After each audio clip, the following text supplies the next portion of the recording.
Assalamualaikum warahmatullahi wabarakatuh. Para pendengar dan peminat kaset yang tengah diputar ini, saya menyatakan rasa bahagia, rasa syukur kepada Allah dapat menyampaikan dakwah saya ini sekarang dengan kaset. Moga-moga dapat tuan-tuan putarkan, tuan-tuan dengarkan ketika tenang-tenang dengan anak-anak di rumah, atau ketika naik mobil, di mobil-mobil yang dapat memasang kaset dalam perjalanan yang jauh, sehingga kecapean dan kepenatan dalam perjalanan pun hilang karena mendengarkan suara ini. Yang akan jadi cerita saya pada hari ini adalah apa yang pernah kejadian di zaman Nabi kita Muhammad sallallahu alaihi wasallam. Di dalam riwayat ada diceritakan bahwa pada suatu hari, kira-kira pukul 9 pagi sepenggalah matahari naik, Rasulullah sallallahu alaihi wasallam berjalan dari rumahnya, dari biliknya, menuju ke dalam masjid beliau yang mulia di Madinah. Ketika itu biasanya ada juga orang yang sembahyang di masjid, sembahyang sunat duha.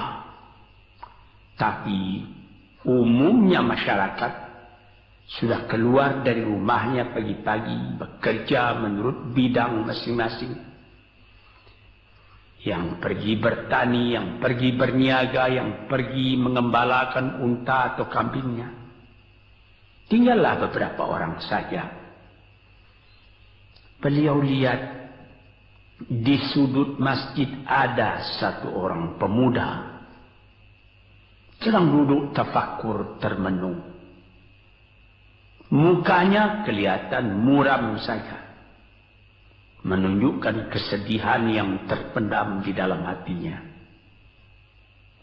Rasulullah mendekat kepada pemuda yang tafakur itu. Setelah dilihatnya Rasulullah datang, dia pun menengadahkan muka. Rasulullah pun bertanya, "Mengapa di saat begini engkau duduk tafakur dalam masjid? Dan wajahmu kelihatan ada menampakkan kesedihan atau muram durja. Apakah yang engkau derita sekarang ini?" Jadi pemuda tadi menjawab, "Hazanun lazimatni ya Rasulullah wa duyunun." Artinya, aku ditimpa duka cita ya Rasulullah karena utang. Rupanya orang ini berutang. Utang telah lama, janji sudah dekat, persediaan buat membayar belum ada. Itu yang saya menungkan di sini ya Rasulullah. Dengan senyum Rasulullah menjawab, "Sudikah engkau kalau aku ajarkan kepadamu suatu bacaan? Apabila bacaan ini, yaitu berupa doa, engkau baca pagi-pagi, dan nanti petang-petang pun engkau baca pula dengan hati khusyuk, insya Allah hutangmu itu akan terbayar." Tentu pemuda tadi dengan besar hati menjawab, "Tentu ya Rasulullah. Aku senang sekali kalau dapat engkau ajarkan kepadaku apakah doa itu." Lalu Rasulullah membacakan, mengajarkan kepada pemuda itu doa ini. Inilah yang akan saya bacakan pula, mudah-mudahan kita semuanya dapat pula mengambil bacaan ini menjadi bacaan kita. Kita baca pagi, kita baca petang. Apa bunyinya? Allahumma inni a'udzubika minal hammi wal hazani wa a'udzubika minal ajzi wal kasli wa a'udzubika minal bukhli wal jubni wa a'udzubika min ghalabati daini wa qahrir rijal.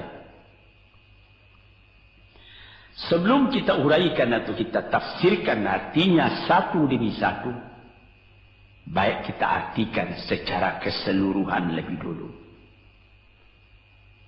Artinya ialah, ya Tuhanku, aku berlindung kepada Engkau daripada ini. Lalu disebut 8 banyaknya. Yang pertama, aku berlindung kepada Engkau daripada duka cita, daripada kesusahan dan duka cita. Susah dan duka cita, sudah 2. Dan aku berlindung kepada Engkau daripada malas, daripada lemah dan malas, jadi 4. Dan aku berlindung kepada Engkau daripada bakhil, berat mengeluarkan wang, dan daripada pengecut atau penakut, sudah 6. Dan aku berlindung kepada Engkau daripada pengaruh berutang dan daripada kekuasaan orang lain atas diri kita, sehingga kita tidak mempunyai kemerdekaan pribadi lagi. Inilah 8 yang diminta kepada Tuhan. Moga-moga kita jangan diserang oleh penyakit ini. Karena kalau ada ini penyakit yang 8 perkara, itu kita mempunyai pribadi yang lemah. Tidak mempunyai lagi personality yang dapat tegak. Padahal dalam didikan agama kita, tempat kita takut cuma satu, yaitu Allah. Yang lain tidak ada. Yang pertama, susah.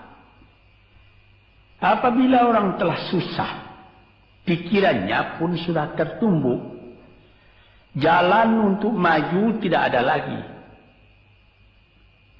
Padahal dalam kehidupan itu, manusia tidak akan berjalan di atas jalan yang datar saja, yang bertaburkan kembang. Kehidupan itu mendaki, menurun, melereng, berenang, melalui ombak dan gelombang. Itu pasti dalam hidup. Apa yang disusahkan? Kusut, tak ada kusut yang tidak selesai. Keruh, tak ada keruh yang tidak jernih. Apabila pikiran kita telah susah lebih dulu, maka gelaplah jalan yang kita tempuh ke muka dalam kehidupan tadi. Yang kedua, kita disuruh berlindung kepada Allah daripada duka cita. Yang menyebabkan orang duka cita itu memang banyak. Misalnya, kehilangan barang yang disukai, kematian orang yang disenangi, bahaya yang datang dengan tiba-tiba. Orang yang ditunggu sudah lama tidak datang. Barang yang dicari tak bertemu, dan lain-lain sebagainya. Lalu tumbuh hazan, duka cita. Kalau kesusahan menjadikan soal yang kita hadapi jadi kusut, kedukaan menyebabkan jalan yang kita tempuh jadi gelap. Nah, ini 2 dua hal yang bisa menghambat, menjadi rintangan bagi manusia di dalam kehidupannya. Lalu yang ketiga, aku berlindung kepada Engkau ya Allah minal ajaz. Lemah. Lemah apa? Lemah pikiran. Tidak ada energi lagi. Tidak ada inisiatif lagi. Menyerah saja. Lemah. Belum dihadapi suatu soal, hati lebih dulu sudah lemah. Merasa itu soal terlalu besar. Padahal kalau dihadapi, tidak ada kusut yang tidak terselesaikan. Tidak ada keruh yang tidak terjadikan.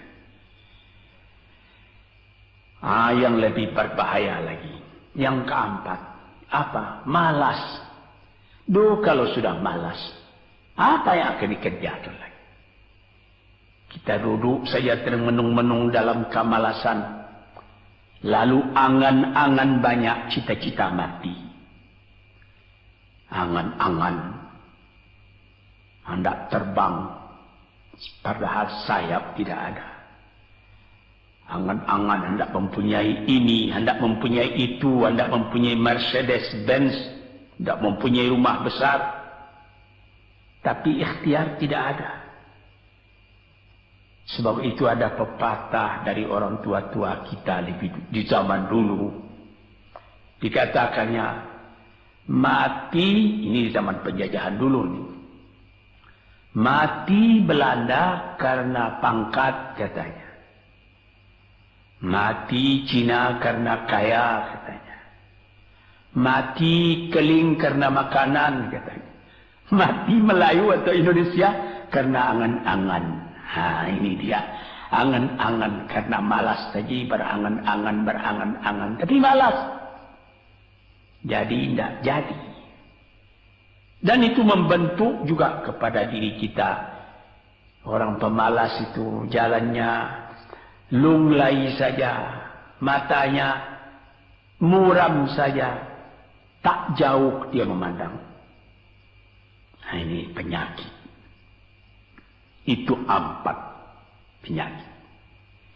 Lantas dikatakannya lagi yang nomor 5 dan nomor 6. Wa a'udzubika minal bukhli wal jubni. Dan aku berlindung kepada Engkau daripada bakhil dan pengecut. Ini lebih berbahaya lagi. Dikumpul-kumpulnya harta banyak-banyak. Maksudnya tadi hendak menguasai harta itu. Lama-lama dengan tidak disadarinya, harta itulah yang menguasai dia. Dia menjadi bakhil. Siang malam tidak ada kesenangan, cuma sibuk cari uang, cari uang, cari uang. Kemudian simpan banyak-banyak. Gunanya ya cuma mengumpul itu saja.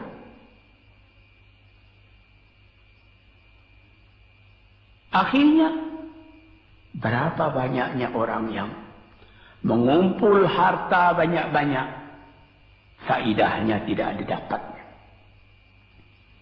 Saya ingat cerita dahulu 40 tahun yang lalu ketika saya masih tinggal di kota Medan. Ada satu orang kaya mengumpul harta. Terkenal dia kaya di Medan. Beberapa buah rumah, puluhan rumah yang dipersewakannya. Dan ada lagi harta-harta yang lain. Dia berjalan di jalan raya kota Medan itu dengan jalan kaki pakai payung satu. Padahal orang sudah mulai membeli mobil. Entah Cadillac lah, entah Chevrolet lah. Model-model yang terkenal sebelum perang. Anaknya mengambil faidah dari kekayaan ayahnya. Dia beli mobil dengan uang ayahnya. Lalu orang bertanya, Tuan, anak Tuan sudah naik mobil, Tuan masih jalan kaki. Apa jawab si bakhil tadi? Saya anak orang miskin. Anak saya anak orang kaya, katanya. Nah, inilah orang yang bukan lagi mencari harta buat menguasai harta itu, tetapi dia mencari harta buat dikuasai oleh harta itu. Yang nomor 6 lebih jahat lagi. Apa? Jubun, pengecut. Pengecut ini menjadikan separuh dari kehidupan manusia menjadi gagal. Ada pepatah orang, kalau engkau berniaga atau berusaha, meskipun modalmu tadinya tidak ada, asal engkau berani, itulah modal utama dalam hidup. Sesuai dengan pepatah Melayu atau pepatah Indonesia lama,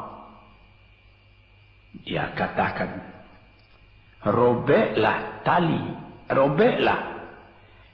putuslah tali layang-layang, robek kertas tentang bingkai. Hidup jangan mengepalang, tidak kaya berani pakai. Hidup jangan mengepalang, tanggung-tanggung jangan. Tidak kaya, berani pakai. Keberanian itu adalah modal. Sebab itu, kalau orang rugi berniaga, itu belum rugi. Yang penting berani. Karena ada perniagaan itu tidak saja beruntung, rugi juga kadang-kadang. Tapi, kalau keberanian yang hilang, separuh daripada kekayaan tadi sudah habis. Walaupun masih banyak ada, tapi keberanian tidak ada, separuh sudah habis. Akhirnya, walaupun kekayaan besar, tapi kepercayaan hilang, itu namanya habis, tidak ada lagi. Walaupun berjuta yang tinggal dalam tangan, tapi orang tidak percaya. Apa lagi artinya? Sebab itu yang pertama sekali modal itu keberanian menghadapi hidup. Ini 6. Yang ke-7 dan 8, wa a'udzu bika min ghalabati daini wa qahri rijal, dan aku berlindung kepada Engkau ya Ilahi daripada pengaruh utang. Hutang itu, itulah anak muda yang duduk di sudut masjid tadi, dipengaruhi oleh utang. Sampai Rasulullah sendiri pun mengatakan, iyyakum wad-daina. Jagalah supaya kalau sedapat-dapatnya jangan sampai berutang.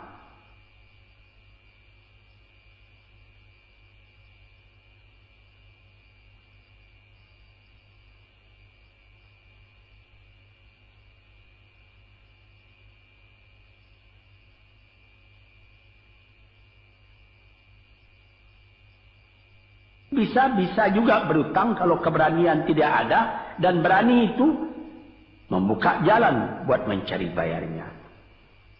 Tetapi kalau pengecut berutang lagi, itu payah buat membayar. Sebab itu Nabi mengatakan, iyyakum wad-daina, saya akan sedapat-dapatnya elakkanlah supaya jangan berutang. Fa innahu hammun bil laili wa mazallatun fin nahari. Hutang itu susah pada malam hari, mata tidak mau tidur. Dengan apa imbangan hutang tadi, berapa utang, berapa yang akan diterima, sehingga mata tidak mau tidur malam itu memikirkan hutang. Akhirnya mazallatun fin nahari, kalau siang hari badan berasa hina, tak berani keluar dari rumah. Kota Jakarta yang begitu besar, bersilang siur, jalan-jalan raya, jalan Tamrin, Diponegoro, Imam Bonjol, Cut Mutia, dan lain-lain nama jalan.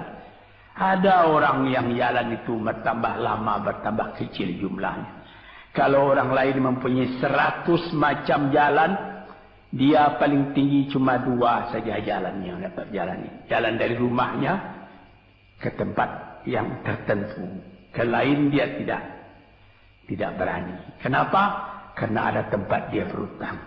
Jadi dikatakan dalam hadis itu, orang berhutang malam tak mau tidur, siang malu sama orang. Takut akan ditanyai, takut akan dicari. Ataupun dia berbenam di rumah, datang orang menunggu piutang.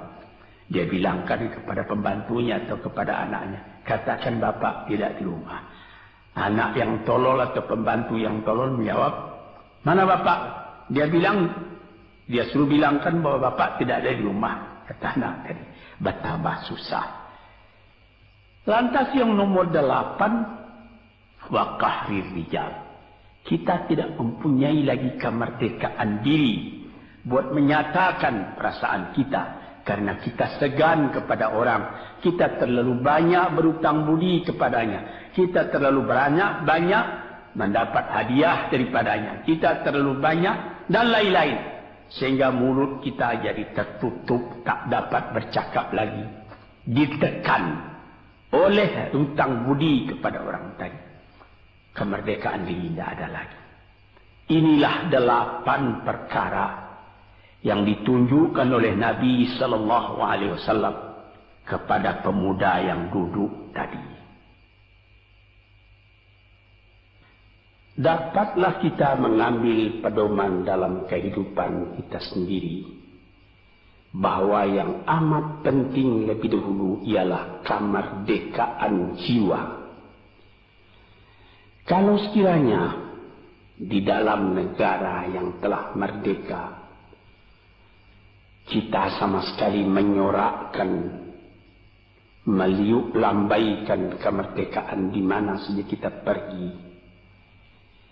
Tapi banyak orang yang lupa negaranya telah merdeka, dirinya sendiri telah menjadi terjajah.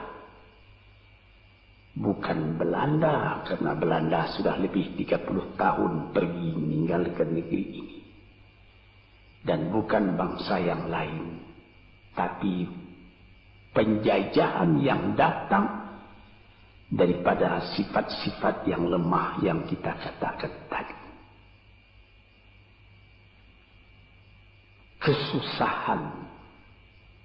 Kalau kesusahan kita perturutkan, jalan yang kita tempuh menjadi buntu. Kita tak tahu lagi kemana akan pergi. Susah. Susah. Pagi susah, malam susah.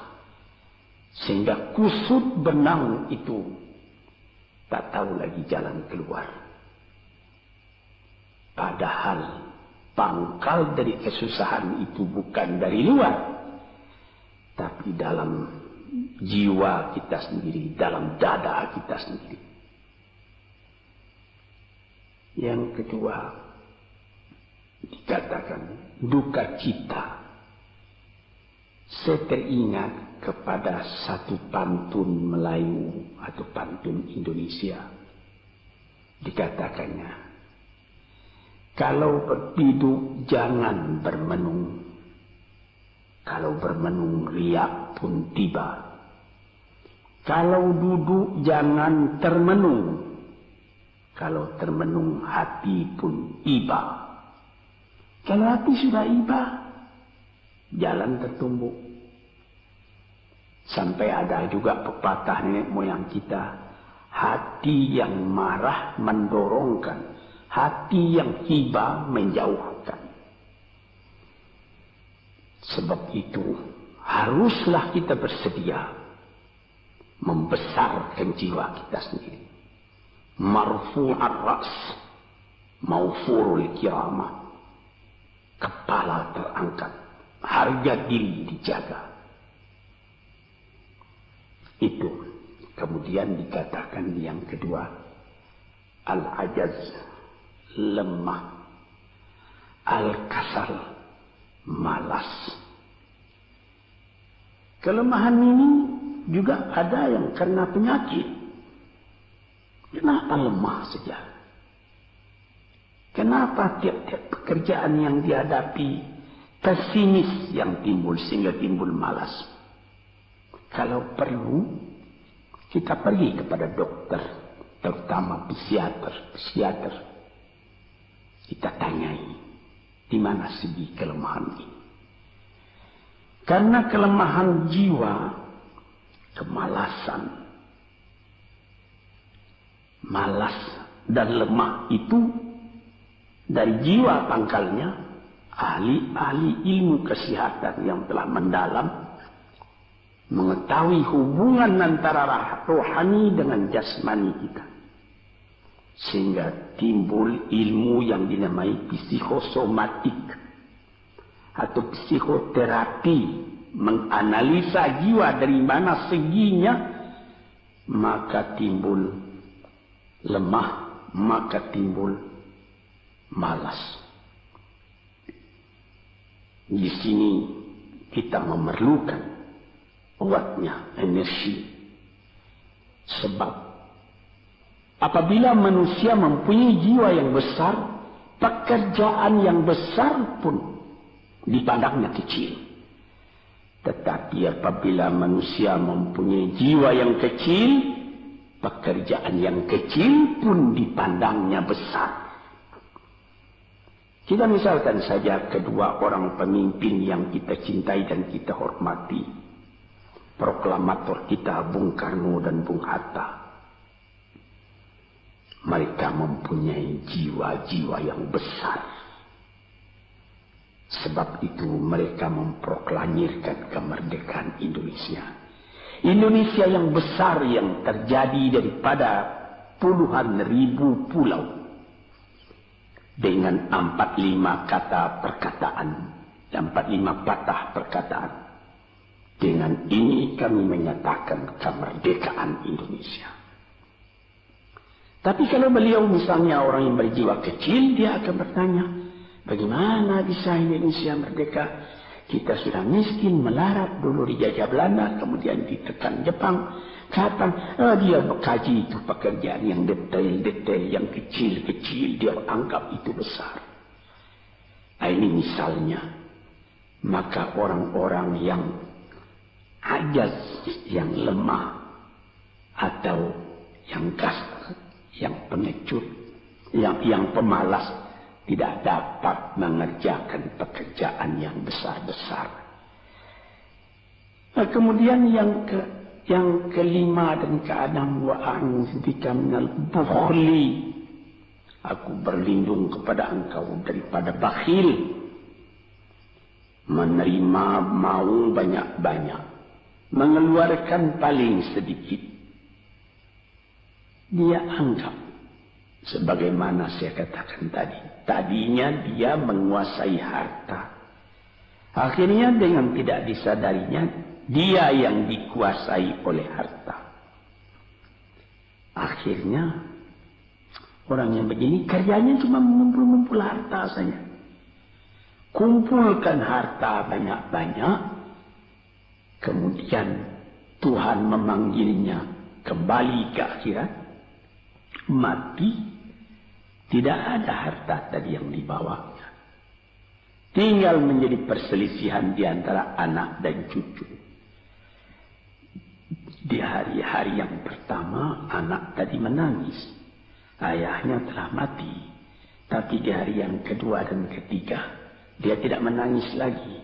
Dia berpikir, di mana kunci ditaruh ayah? Di mana simpanan ayah? Berapa peninggalan ayah? Lalu dia berkelahi. Anak tadi. Nah ini, karena si ayah tadi bukhul, bakhil. Nikmatnya orang lain yang merasai, dia sendiri sengsara diperintah oleh hartanya itu. Apatah lagi yang keenam, jubun, pengecut. Dia berjalan siang, dia berjalan malam hari. Kelihatannya olehnya pohon kayu bergerak-gerak. Disangkanya itu hantu. Dia lari terus. Bertambah lari, bertambah takut. Akhirnya dia pingsan karena sudah lari itu. Dia tidak ada apa-apa oleh orang yang berani. Ini orang yang gagal di dalam perjalanan hidupnya. karena penakutnya, karena pengejutnya itu. Padahal di dalam keterangan agama sendiri, orang-orang yang beriman kepada Allah dikatakan la tahinu wa la tahzanu wa antumul a'launa in kuntum mu'minin. Jangan engkau merasa lemah, jangan engkau merasa duka cita, jangan engkau merasa pengecut. Engkau tinggi kalau engkau beriman kepada Allah Subhanahu wa Ta'ala. Dengan iman kepada Allah Ta'ala itu kita melihat alam dalam keindahannya, dalam kekecilannya. Yang besar cuma Allah. Kita tidak takut karena tidak ada satu bahaya yang akan menimpa kepada diri kita kalau tidak Tuhan yang menentukan. Ini pokok tuan-tuan, para pendengar kaset yang saya muliakan. Kemudian di nomor 7 dikatakan kita berlindung kepada Allah daripada pengaruh hutang. Alangkah kecilnya jiwa orang apabila dia telah berutang kepada orang lain. Dibikin janji tanggal sekian akan dibayar, tanggalnya sudah dekat, persediaan belum ada, lalu timbul kecil jiwa sekali lagi. Apatah lagi qahri rijal yang nomor 8. Yang ke-8 sebagaimana telah kita uraikan tadi ialah qahri rijal, pengaruh orang lain kepada diri kita sendiri. Sehingga kita tidak berani lagi menyebut kebenaran. Tidak berani lagi mengatakan yang hak. Lidah telah tertutup. Mulut telah penuh dengan air sehingga tidak dapat dibuka lagi. Segan. Kita sudah terlalu banyak berutang budi kepada orang. Walaupun sudah jelas perbuatan orang itu salah misalnya, kita tidak berani lagi menegur.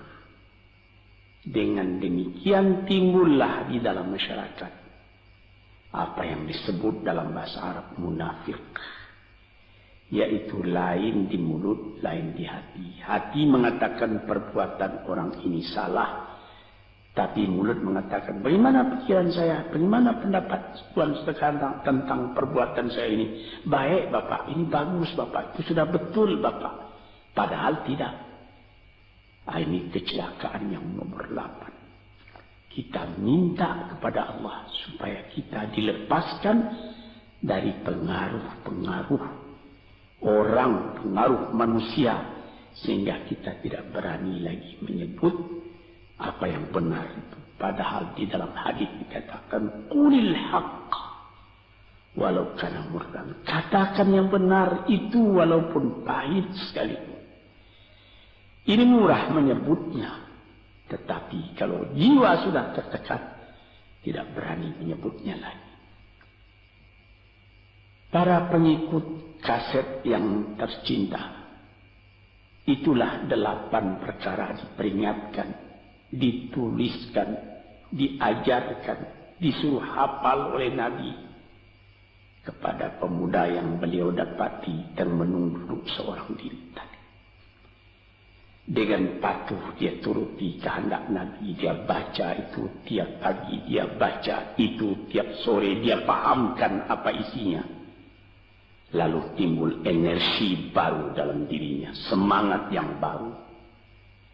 Langit pun kelihatan cerah, bintang pun kelihatan berkelap-kelip, matahari pun kelihatan bercahaya, dan dia sudah melihat kehidupan ini dengan mata yang terang. Kemudian dia bertemu dengan Nabi, ya Rasulullah, saya mengucapkan terima kasih. Penyakit-penyakit tak ada pada saya lagi, utang saya sudah terbayar, dan saya akan memulai hidup yang baru. Inilah jawab dari pemuda tadi. Dan inilah jadi pedoman pula bagi kita kaum muslimin. Kalau kita terjadi pada diri kita beberapa hal, salah satu dari yang 8 perkara itu. Baca doa ini pagi, baca doa ini petang, lalu berusaha. Jangan cuma berdoa, berusaha, berdoa dan berusaha. Allah akan membukakan kepada kita pintu rahmatnya, memberikan nikmatnya yang berlipat ganda, sehingga segala sesuatu yang di kiri kanan kita menjadi kekayaan, menjadi inspirasi buat maju ke depan di dalam kehidupan ini. Bapak-bapak, saudara-saudara pendengar kaset yang saya muliakan, moga-moga pengaruh dari hadis ini, daripada doa ini masuk ke dalam diri saudara, dan saudara menjadi orang muslim dan merdeka yang sejati. Sekianlah pandangan saya, moga-moga ada manfaatnya bagi para pendengar dan peminat kaset yang tercinta. Assalamualaikum warahmatullahi wabarakatuh.